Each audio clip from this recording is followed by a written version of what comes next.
sûr. Bonsoir. Bonsoir, monsieur le ministre. Chers partenaires. Monsieur le ministre, vous rentrez d'une mission sur le Niger. Parlez-nous un peu de vos missions.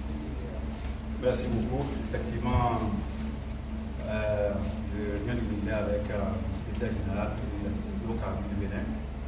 Nous avons donc à la session du comité inter-État de pilotage du projet Pipeline, ensemble avec nos homologues du Niger et la CEWAPO. De lundi à mardi, nous avons travaillé ensemble pour trouver les portes de sortie, les problèmes auxquels le projet est confronté.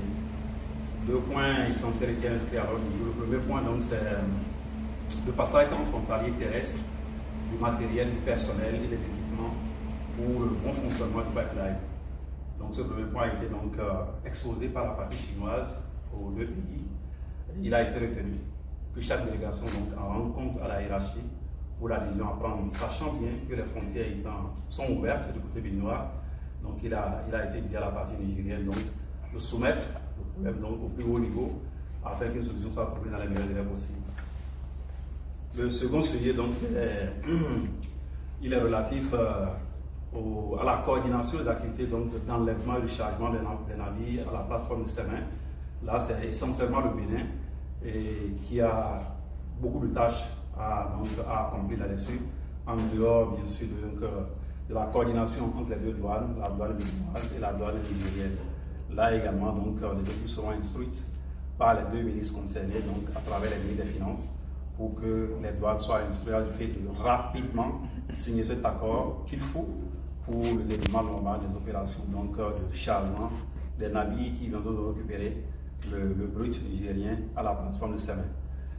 En dehors de ça, j'étais également porteur d'un message du président de la République, son excellence M. Patrice Talon, à son homologue et frère nigérien, le général de brigade Tiani Abdurrahman, qui n'a pas pu me recevoir pour prendre ce message-là.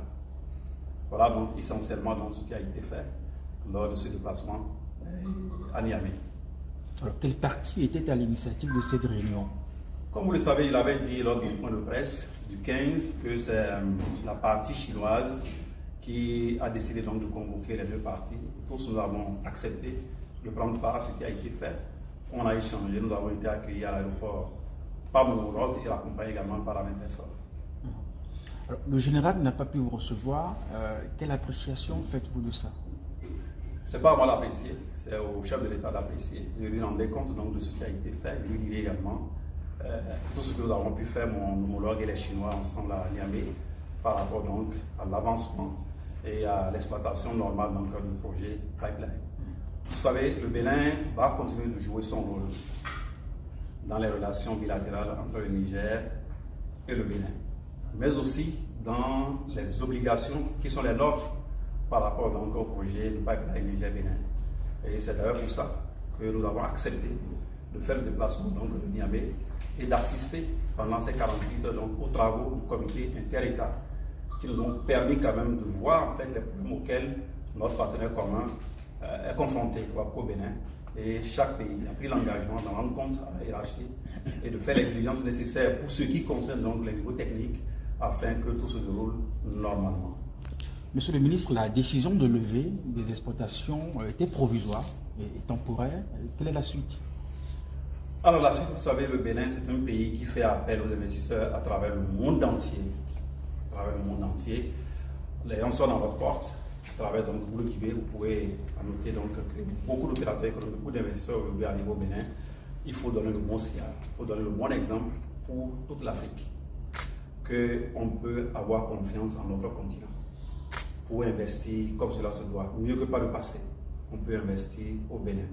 Et c'est ça qui est important, c'est ce message-là que nous voulons transmettre à travers cette participation du Bénin et rassurer notre partenaire WAPCO que j'ai pu voir déboussoler au terme de notre réunion, découragé, ne sachant pas quelle est la porte de sortie parce que les engagements ont été pris vis-à-vis du marché extérieur. Est-ce que ça va continuer? Est-ce que ça ne va pas continuer jusqu'à là où nous sommes? Ils ne savent pas. Donc je rendrai compte à qui de droit qui verra ce qu'il faut faire pour réellement jouer notre partition du côté du Bénin, afin que l'image qu'on a reflétée jusqu'ici vis-à-vis des partenaires comment on appelle, les investisseurs étrangers, qu'on puisse donc renforcer cette image-là à travers donc le Bénin et pour toute l'Afrique, parce que l'Afrique est perçue comme ce continent-là à risque. Il ne faudrait pas qu'on continue donc de refléter cette image. Nous travaillons aujourd'hui pour nos enfants, pour nos arrière-petits-fils, pour créer des emplois, parce que l'État en lui seul ne peut pas. Voilà donc, chers partenaires de la presse, l'essentiel du message que vous êtes en mettre à la presse béninoise avant d'aller rencontrer donc à qui de droit qui m'a envoyé en mission. Merci beaucoup. Monsieur le